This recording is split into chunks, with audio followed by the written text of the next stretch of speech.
روٹیاں کھاؤں کہاں چھوڑ کے صدقہ تیرا، اور تیرے قدموں میں جو ہے غیر کا منہ کیا دیکھے، کون نظروں پہ چڑھے دیکھ کے تلوا تیرا۔ کہنے لگے حضور میں نے نہیں جانا، میں یہیں رہوں گا۔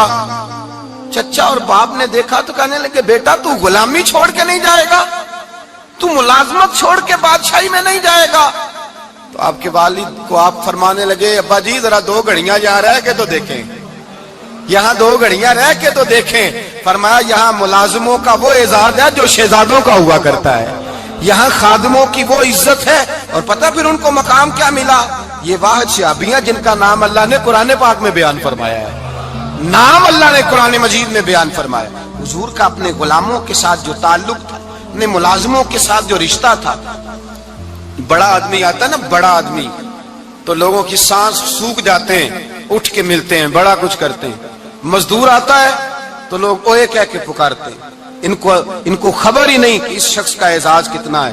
حضرت انس بن مالک رضی اللہ تعالیٰ عنہ فرماتے ہیں میں چھوٹا سا تھا، میری اماں مجھے حضور کے گھر چھوڑ گئی، میں نے 10 سال نوکری کی نبی پاک کی۔ کتنے سال بولیے؟ 12ویں دن لوگ کہتے ہیں بس بھائی ختم ہو گیا، اب فرینکنس ہو گئی ہے، اب جو مرضی تیرے ساتھ کریں گے۔ 10 سال نوکری کی میں نے، لیکن جناب انس فرماتے ہیں نبی پاک نے کبھی مجھے اف تک بھی نہیں کہا تھا، اف تک بھی نہیں کہا تھا، اف تک بھی۔ حضور نے بھیجا جاؤ فلاں آدمی کو بلا کر کے لاؤ۔ حضرت انس بن مالک رضی اللہ تعالیٰ عنہ فرماتے ہیں میں بلانے گیا، بچہ تھا چھوٹا سا، رستے میں بچے کھیل رہے تھے تو میں ان کے ساتھ کھیلنے لگا، محو ہو گیا، مجھے پتہ ہی نہ چلا وقت کا۔ حضور نے جب مجھے بھیجا تو فرمایا جلدی جانا اور جلدی آنا، اب مجھے خبر ہی نہیں، بڑی دیر ہو گئی۔ حضور وہاں انتظار کر کر کے خود تشریف لائے، کہتے جب نبی پاک آئے تو میں بچوں کے ساتھ کھیل رہا تھا، حضور نے جب مجھے کھیلتے ہوئے دیکھا، میری اچانک نظر پڑی تو میرے ہوش اڑ گئے۔ حضور نے تو کہا تھا جلدی آنا، اور میں یہاں کھیلنے لگا، یہاں اتنا الجھا کہ مجھے خیال نہیں رہا کس کام آیا ہوں۔ حضرت انس فرماتے ہیں میں ڈرنے لگا، جیسے جیسے حضور قریب آتے میری ٹانگیں کانپتی۔ فرماتے ہیں جب نبی پاک قریب آئے تو قربان جاؤں معصوم آمنہ کے، فرماتے ہیں حضور نے میری گردن پہ تھپکی دی اور حضور نے ہنس کے فرمایا او بھائی لگتا ہے تو کھیل میں گم ہوا ہے تو تجھے یاد ہی نہیں رہا میں نے کس کام بھیجا تھا، تجھے یاد ہی نہیں رہا۔ کہ یا رسول اللہ صلی اللہ علیہ وسلم میں بھول گیا تھا، میں ابھی جاتا ہوں۔ کیا انداز ہے، کیا شفقت ہے، کیا رنگ ہے۔ حضور میں ابھی گیا اور ابھی آیا۔ نبی پاک نے فرمایا نہیں یار تو کھیل میں خود ہی چلا جاتا، تو کھیل یہاں میں خود جاتا۔ یہ اعزاز، یہ فضیلت، یہ درجہ کس نے ذروں کو اٹھایا اور صحرا کر دیا، یہ کس نے قطروں کو ملایا اور دریا کر دیا، یہ کس کی حکمت نے یتیموں کو کیا در یتیم اور غلاموں کو دنیا بھر کا مولا کر دیا، یہ کس نے اتنا۔ میرے بھائی مزدور کو حضور نے اعزاز دیا، نبی پاک اپنے ہاتھ سے کام کرنے والے کے ساتھ اس نے سلوک کرتے، محبت کرتے، پیار کرتے۔ ایک بوڑھی اماں تھی جو مسجد میں جھاڑو دینے کی مزدوری کرتی تھی۔ کیا کام کرتی تھی؟ دعا کریں اللہ ہم سب کو مسجد کی صفائی کی توفیق عطا فرمائے۔ بوڑھی اماں تھی، مسجد کی صفائی کرتی تھی، نوکری کرتی تھی، بیمار ہو گئی، بخاری شریف میں موجود ہے۔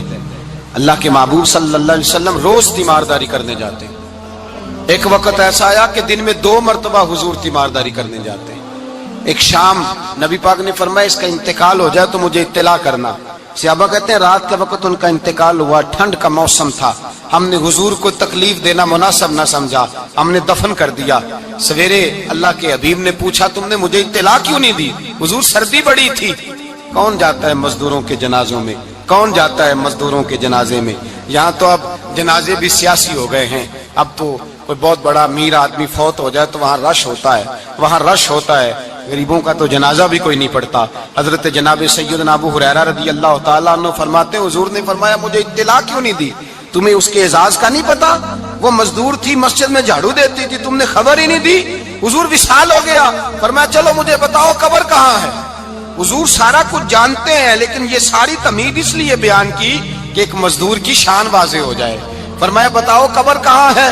صحابہ کہتے ہیں ہم قبر پہ لے گئے تو میرے نبی نے فرمایا صفے بناؤ میں دوبارہ جنازہ پڑھاؤں گا۔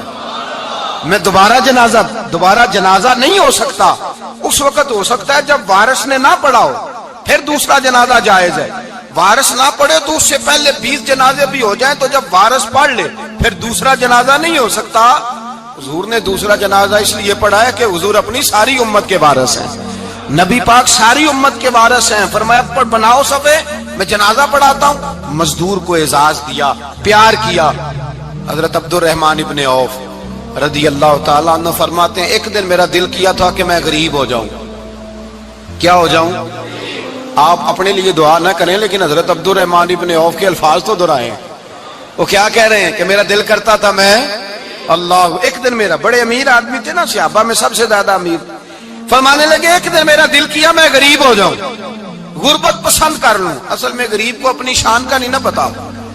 اسے جس دن پتہ چل گیا کہ میں غریب کی عظمت کتنی ہے، غریب ہر وقت اپنے آپ کو کوستا ہی رہتا ہے. اور میں اکثر کہتا ہوں کہ یہ بڑے کا قصور نہیں کہ اس نے تجھے چھوٹا جانا ہے، یہ تیرا قصور ہے. تو احساس کمتری میں کیوں مبتلا ہوا؟ تو نے اپنے آپ کو چھوٹا کیوں جانا؟ تو نے اپنے آپ کو کمزور کیوں سمجھا؟ تو نے کیوں سمجھا کہ میں مزدور ہوں تو میری عزت ہی کوئی نہیں، میرا مقام کوئی نہیں؟ کیوں تو نے ایسا سمجھا اپنے لیے؟ حضرت عبد الرحمن، میرے بھائی یاد رکھیں جب غریب کو پتہ چلے میری شان کیا ہے، میرے نبی پاک نے فرمایا میں غریبوں کے بیچ آیا ہوں، میں غریبوں میں رہا ہوں، میرے دائیں بائیں غریب رہتے ہیں. اور قیامت کے دن جب میں جنت میں جاؤں گا تو میرے آگے پیچھے غریب لوگ ہی ہوں گے. میں غریبوں کے ساتھ مل کے جنت میں جاؤں گا. حضرت عبد الرحمن ابن عوف کہتے ہیں ایک دن میرا بھی دل کیا تھا. یہ سب سے امیر تھے صحابہ میں، اور حضور نے فرمایا تو پکا جنتی ہے پر سب سے آخر میں جنت میں جائے گا، اس لیے کہ جتنا مال ہے اتنا حساب بھی تو دینا ہے نا، پکے. حضرت عبد الرحمن ابن عوف کہتے ہیں ایک دیہڑے دل کیا تھا کہ میں ماڑا ہوتا، میں غریب ہوتا، میں غریب ہوتا. یہ دل کیا میرا. کہا کس طرح؟ فرمانے لگے ایک مزدور صحابی تھے حضرت سعد انصاری نام تھا، وہ حضور سے ملنے آئے. جب انہوں نے ہاتھ ملایا نا نبی پاک سے تو حضور نے ان کا ہاتھ تھام لیا. غریبوں کمال کر دی میرے مصطفیٰ کریم نے. نبی پاک نے ہاتھ تھاما، حضور نے ہاتھ.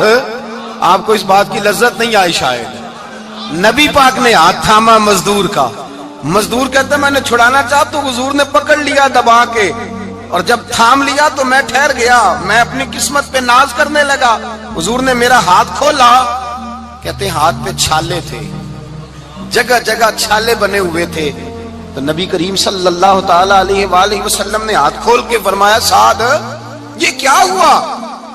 عرض کی حضور غریب ہوں، بوڑھے ماں باپ ہیں، چھوٹے چھوٹے بچے ہیں، بہن بھائیوں کے حقوق ہیں، بیوی کے منہ میں حلال کا لقمہ دینا ہوتا ہے.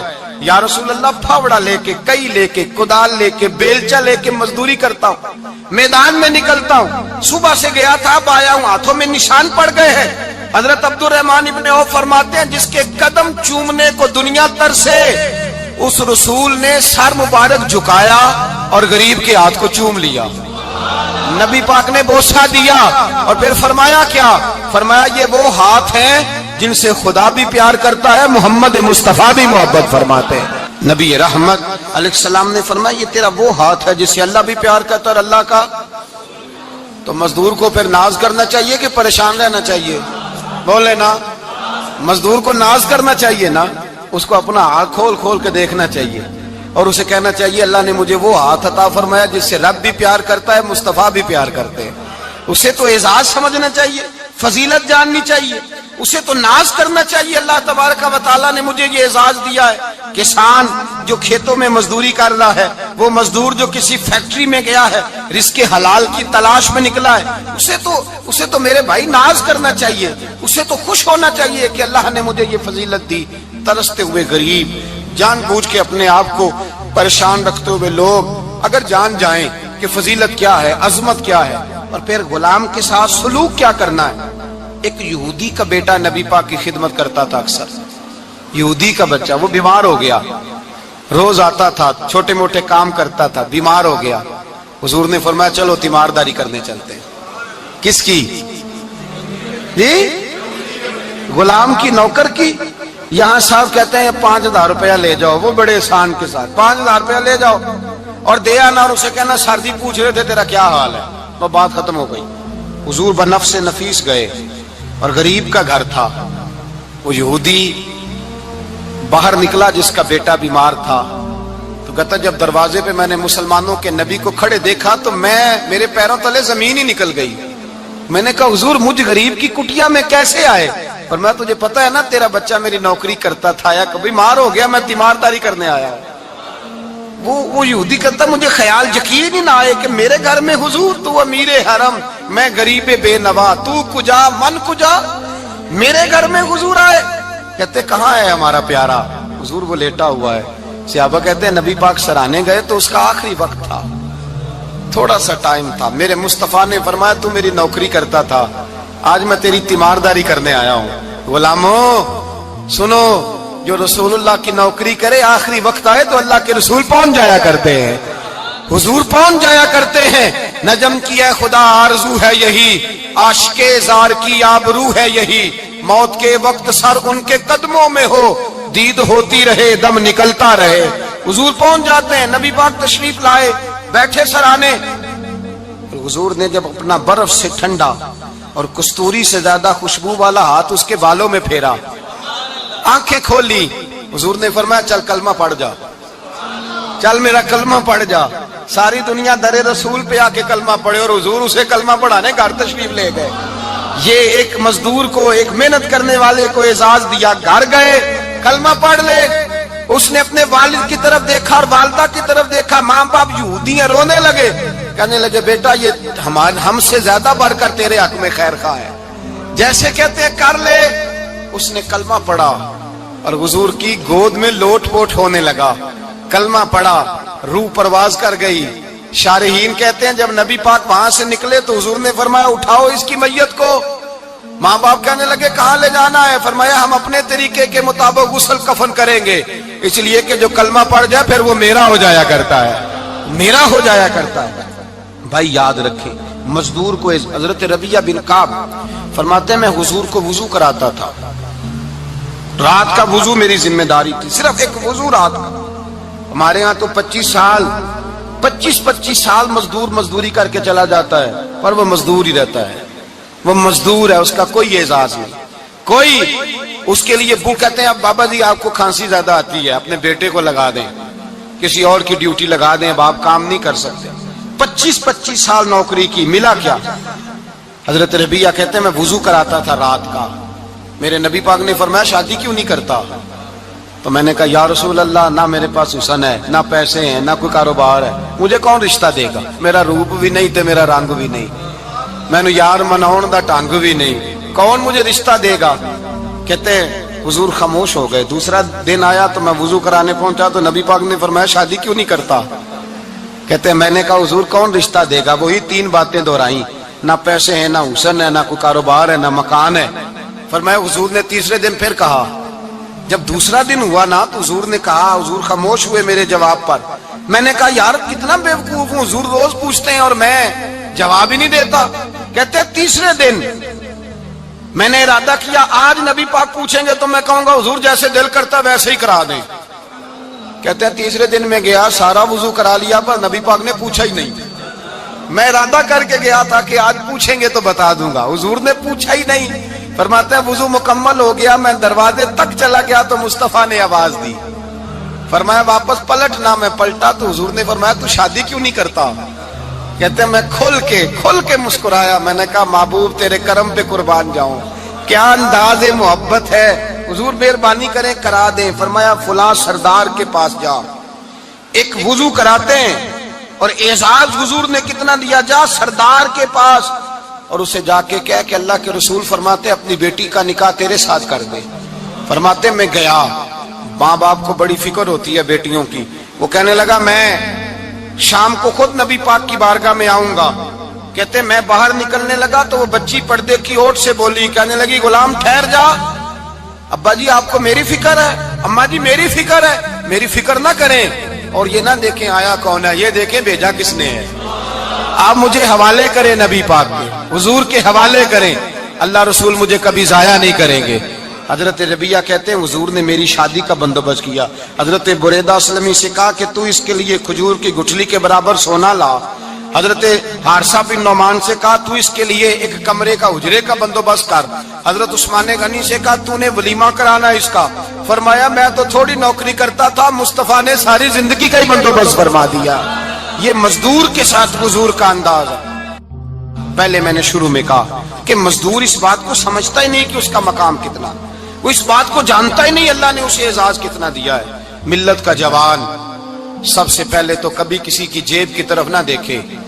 اور یہ بات یاد رکھ لیں, درجنوں بزرگوں کے ارشادات کی روشنی میں ایک موٹی بات بیان کر رہا ہوں, توجہ ہے میری بات پر.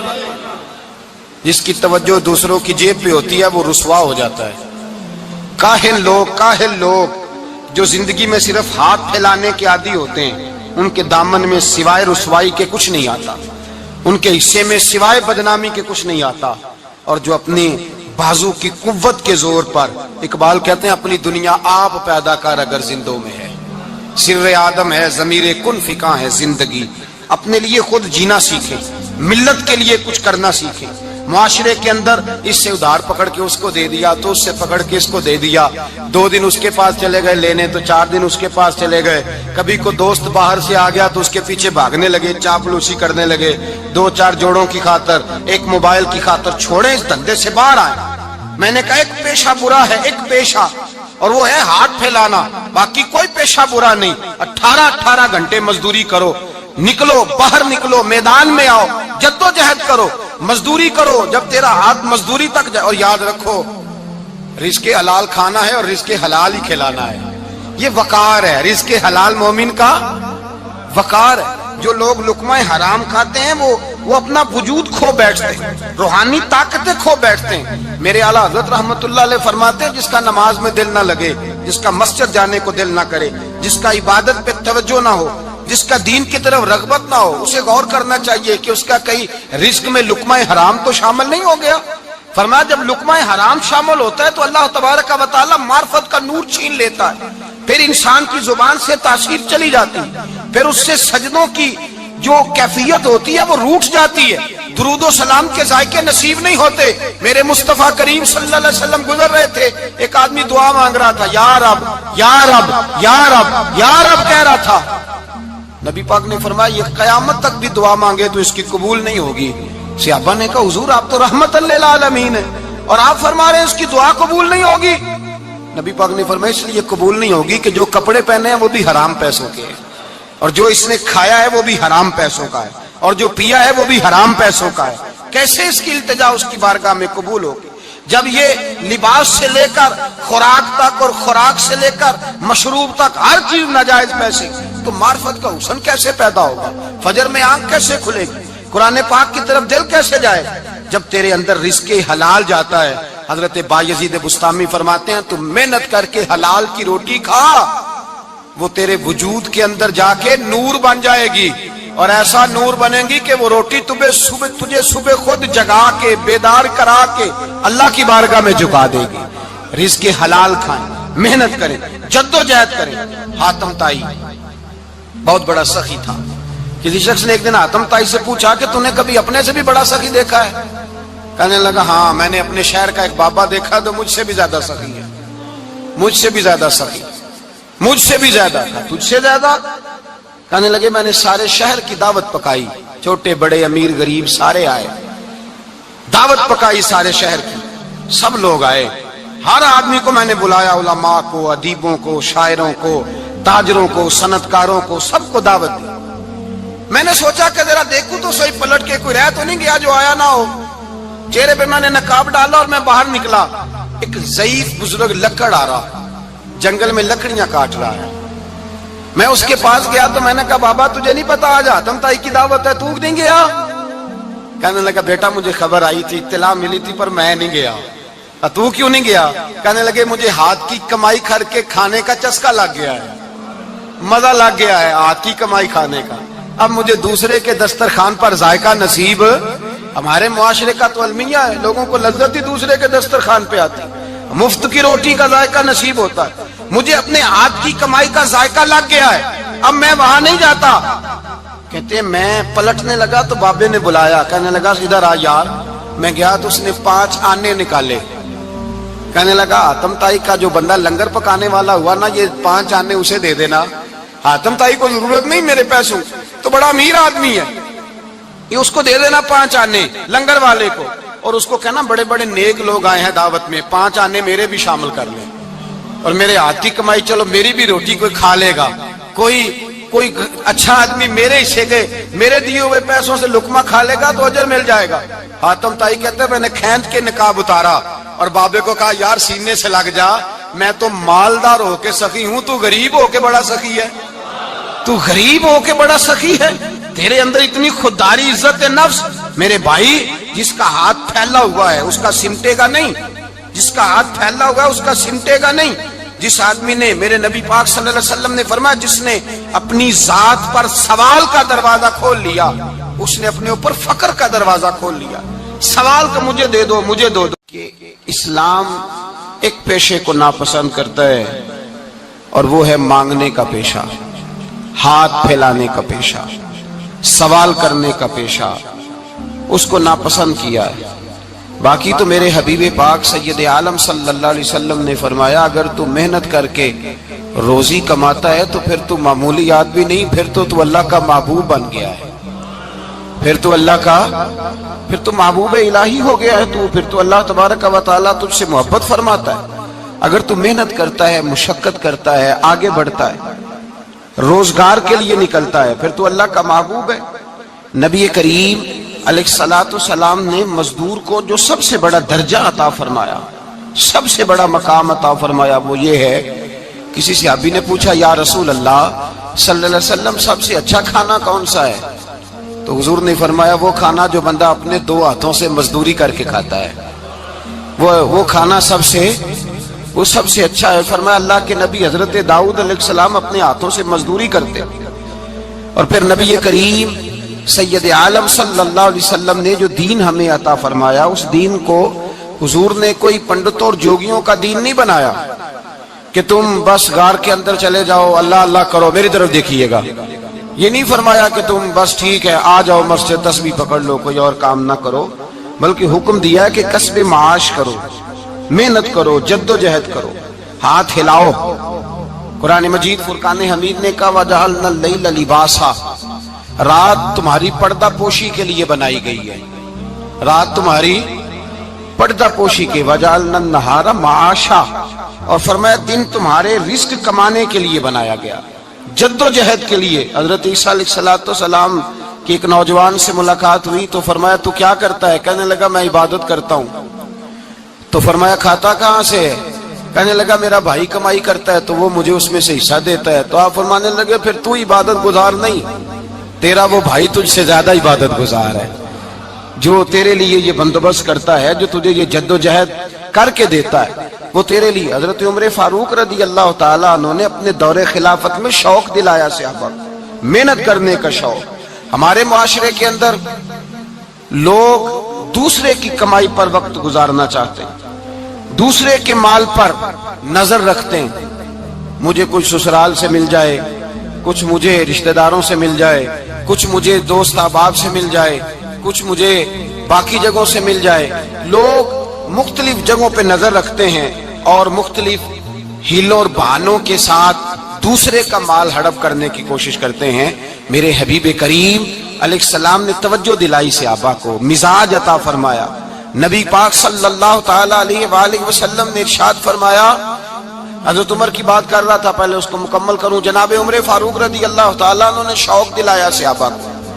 تو ایک دن آپ گزر رہے تھے تو ایک صحابی وہ درخت لگا رہے تھے، اپنے ہاتھ سے درخت لگا رہے تھے۔ تو حضرت عمر فاروق رضی اللہ تعالیٰ عنہ نے دیکھا تو دیکھ کر فرمانے لگے تجھے مبارک ہو، تجھے، فرمایا اللہ تبارک و تعالیٰ تیری عزت بھی بڑھا دے گا اور تیری محتاجی بھی دور فرما دے گا، اس لیے کہ تو محنت کر رہا ہے، تو جد و جہد کر رہا ہے، تو اپنے ہاتھ سے کوشش کر رہا ہے، اللہ تبارک و تعالیٰ تیرا رزق بھی بڑھا دے گا اور اللہ تیری عزت میں بھی اضافہ کرے گا۔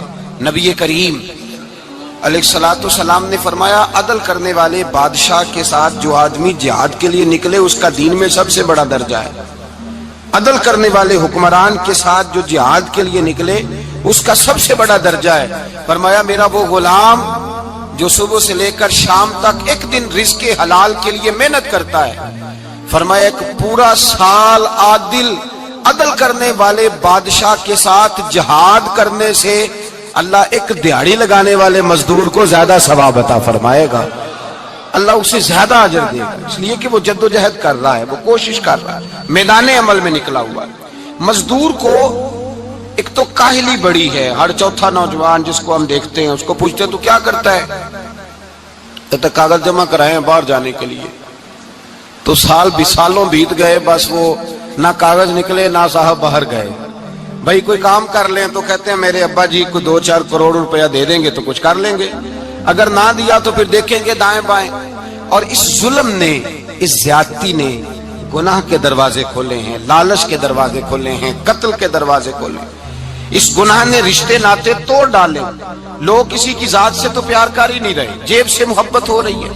لوگ دیکھتے ہیں کہ کون سا ایسا طریقہ اختیار کروں کہ بغیر کمائی کے میرے ہاتھ پیسے آئیں۔ اور خدا کے بندو یاد رکھو، اللہ تبارک و تعالیٰ فرماتے ہیں دنیا تجھے کیا دے سکتی ہے، لوگ تو محتاج ہیں، تو محنت کر اور توجہ میری بارگاہ کی طرف رکھ۔ حضرت عمر فاروق فرماتے ہیں مصطفیٰ کریم صلی اللہ علیہ وسلم نے فرمایا جو توجہ اللہ کی جانب رکھے اور کوشش کے لیے نکل کھڑا ہو، اس طرح پرندہ سویرے بھوکا جاتا ہے شام کو پیٹ بھر کے آتا ہے، اللہ اس بندے کو بھی پیٹ بھر کے روزی عطا فرمائے گا۔ حضرت حسن بصری رحمت اللہ علیہ تشریف فرماتے تو ایک نوجوان آیا، اس نوجوان نے کہا حضرت آج کے بعد میں نے فکر نہیں کرنی کام کاج کی، میں نے نہیں کوئی بھی توجہ کرنی کمانا کیسے ہے کھانا کیسے ہے، میری فکریں دور ہو گئیں۔ فرمایا کیا ہوا؟ کہنے لگا میں آج جنگل میں مزدوری ڈھونڈنے گیا تھا تو میں نے ایک عجیب انداز دیکھا ہے، ایک شیر نے شکار کیا، اس نے کچھ خود کھایا، کچھ اس نے بانٹا، کچھ تھوڑا سا شکار لے کے وہ گیا، پہاڑ کی چوٹی پر ایک لومڑی بیٹھی تھی، وہ لومڑی دونوں ٹانگوں سے معذور بھی تھی، آنکھوں سے اندھی بھی تھی، اس شیر نے جا کے اس کے منہ کے اندر وہ شکار ڈالا ہے اور لومڑی نے کھایا ہے۔ کہنے لگا جو رب اندھی اور لنگڑی لومڑی کو پہاڑ پر رزق دے سکتا ہے مجھے بھی دے دے گا، میں نے کوئی کام نہیں کرنا۔ تو حضرت حسن بصری رحمت اللہ علیہ فرمانے لگے کتنی چیزیں دیکھی تو نے، ایک شیر اور ایک لومڑی۔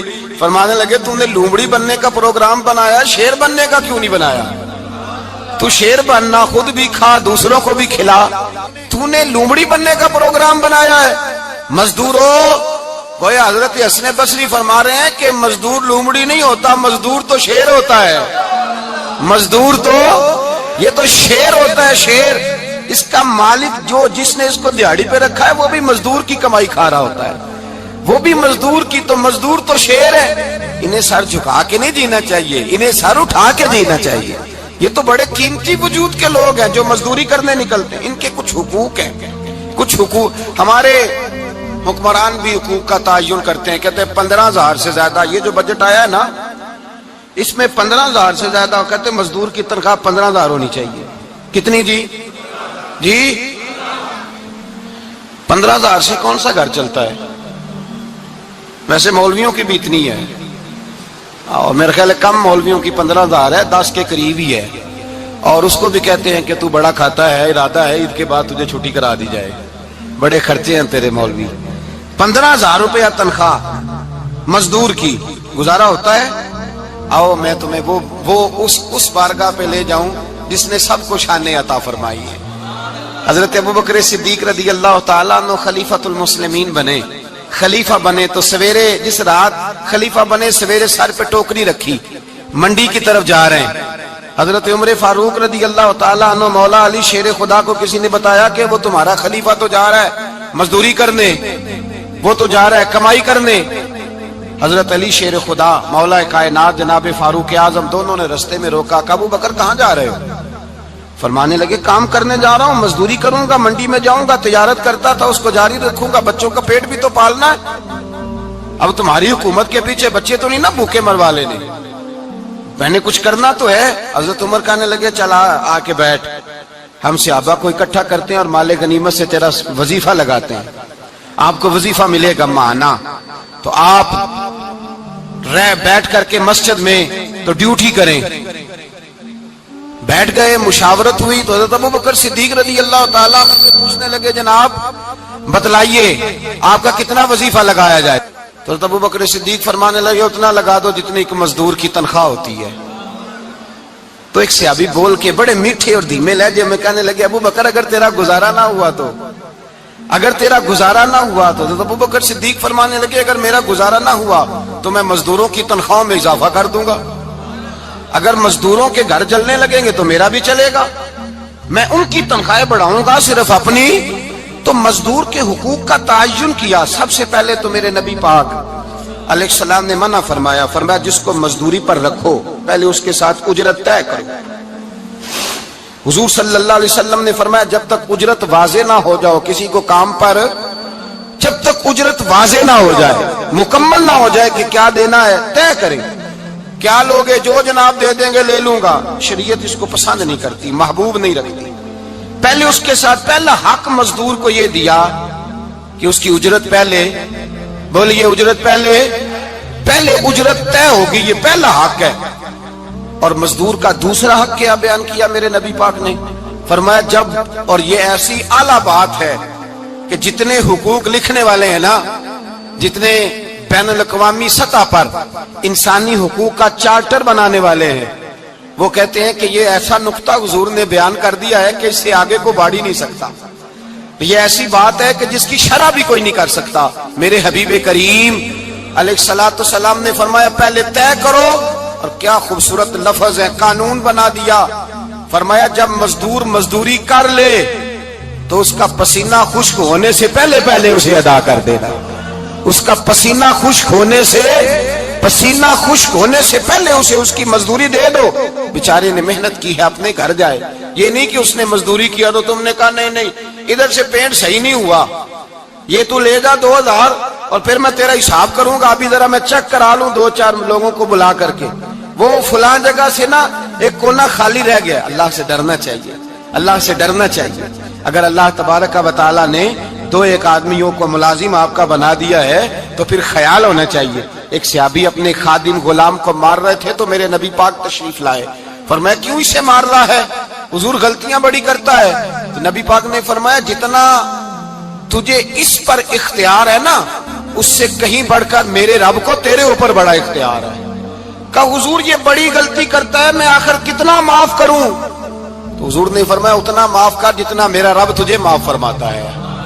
پتہ ہے تیری صبح سے لے کر شام تک کتنی کوتاہیاں ہیں، درگزر کا حکم دیا۔ پہلا حق یہ دیا مزدوری طے کرو، دوسرا حق یہ دیا پسینہ خشک ہونے سے پہلے ادا کرو، تیسرا حق یہ دیا کہ اس سے درگزر کرو، غلطی ہو جائے تو درگزر کرو۔ تو یا رسول اللہ مزدوری کتنی دیں؟ میرے نبی پاک بخاری مسلم حضور سید عالم صلی اللہ علیہ وسلم نے فرمایا مزدور کا حق بیان کیا نبی پاک نے، اور ایک بات ارشاد فرمائی تو اس کے اندر کئی پہلو، ایک حدیث میں کئی پہلو بیان فرمائے۔ حبیب پاک نے فرمایا جیسا تم کھاتے ہو ویسا ہی اسے کھلانا۔ کوئی نہیں، آپ شاید سو رہے ہیں کچھ حضرات، جیسا خود کھاتے ہو ویسا ہی، بھئی بس ختم ہو گئی بات۔ اتنی بڑی بات کر دی سرکار نے۔ کبھی دیکھا ہے آپ نے کہ مزدور کو ایسے کھلایا جا رہا ہو جیسا مالک کھا رہے ہیں؟ حضور نے فرمایا بھئی مزدوروں کا حق یہ ہے کہ جیسا تم نے کھانا ہے ویسا اسے کھلانا ہے، اور فرمایا جیسا تم نے پہننا ہے ویسا اسے پہنانا ہے۔ اور پھر میرے حبیب کریم علیہ الصلوۃ والسلام نے ارشاد فرمایا اس کی ہمت سے بڑھ کر تم اس پر بوجھ نہیں ڈال سکتے، جتنا کام وہ کر نہیں سکتا اتنا تم اسے دے نہیں سکتے۔ اور فرمایا اگر اتنا کام دینا ہے جو اس کی ہمت سے زیادہ ہے تو میں اس کے مالک کو کہتا ہوں وہ بھی اٹھ کے مزدور کے ساتھ کام پہ لگ جائے، اٹھے اس کے ساتھ کام میں شریک ہو جائے۔ مزدوری کا بھی تعین فرمایا، اور پھر اس کو کام کس مقدار کا دینا ہے، مزدور کو کس قدر زیادہ اس پر بوجھ ڈالا جائے گا، یہ بھی مصطفیٰ کریم نے بیان فرمایا۔ فرمایا جو لا یکلف اللہ نفسا الا وسعها، اللہ بھی تم پر وہ بوجھ نہیں ڈالتا جو تم اٹھا نہیں سکتے، تو کسی مزدور کو تم ایسا کام نہیں بتاؤ گے۔ حضرت عثمان غنی رضی اللہ تعالیٰ عنہ ایک دن حضرت عمر فاروق سے کہنے لگے عمر بس کر دے یار، تیرے بعد بھی تو لوگوں نے خلیفہ بننا ہے، کیسے کوئی تیرے رستے پہ چلے گا؟